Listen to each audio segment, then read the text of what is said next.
ബഷീർ. നമസ്കാരം Shri Basheer, radio talking പോയിന്റിലേക്ക് സ്വാഗതം. ഹലോ, ഞാൻ ബഷീർ മുളിയോലാണ് സംസാരിക്കുന്നത്. പറഞ്ഞോളൂ ശ്രീ ബഷീർ.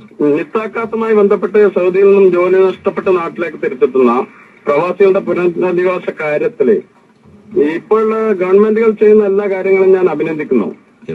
പക്ഷെ അവർക്ക് ഗവൺമെന്റ് ചെലവിൽ ടിക്കറ്റ് നൽകുന്നതും സ്വയം തൊഴിൽ സംരംഭങ്ങൾ തുടങ്ങുന്നതും സഹായം ചെയ്യാനുള്ള പ്രഖ്യാപനങ്ങളും ഒക്കെ അഭിനന്ദനാർഹമാണ്. എന്നിരുന്നാലും നമുക്ക് കണ്ണടച്ച് വിശ്വസിക്കാൻ പറ്റാത്ത സ്ഥിതിയാണുള്ളത്. ഗവൺമെന്റിന്റെ കൂടുതൽ പ്രതീക്ഷ അർപ്പിക്കുന്നതിൽ എനിക്ക് എതിരഭിപ്രായമുണ്ട്. കാരണം മുൻകാലങ്ങളിലൊക്കെ ഇത്തരം പ്രതിസന്ധികൾ ഉണ്ടായപ്പോൾ ഗവൺമെന്റ് പ്രഖ്യാപനങ്ങളല്ലാതെ എന്ത് കാര്യമാണ് പ്രായോഗികമായി ചെയ്തിട്ടുള്ളത്? കാലാകാലങ്ങളായി പ്രവാസികൾ അനുഭവിക്കുന്ന യാത്രാക്ലേശത്തിന്റെ കാര്യം പോലെ എടുത്താൽ നമുക്കത് വ്യക്തമാവുന്നതാണ്. നിത്താക്കാലത്തിലൊക്കെ നാട്ടിലേക്ക് പോകുന്ന പ്രവാസികൾ എന്റെ അഭിപ്രായത്തില് ഭൂരിപക്ഷവും അവരവരുടെ തൊഴിൽ വൈദഗ്ധ്യം ഉള്ളവരും തൊഴിൽ ചെയ്യാൻ സന്നദ്ധതയുള്ളവരുമാണ്. അതുകൊണ്ട് തന്നെ ചോക്കുമലയിലിരുന്ന് ചോക്ക് തിരയുന്നവരാവാതെ നമ്മുടെ നാട്ടിലുള്ള അവസരങ്ങൾ ഉപയോഗപ്പെടുത്താൻ അവർ മുന്നോട്ട് വരണം.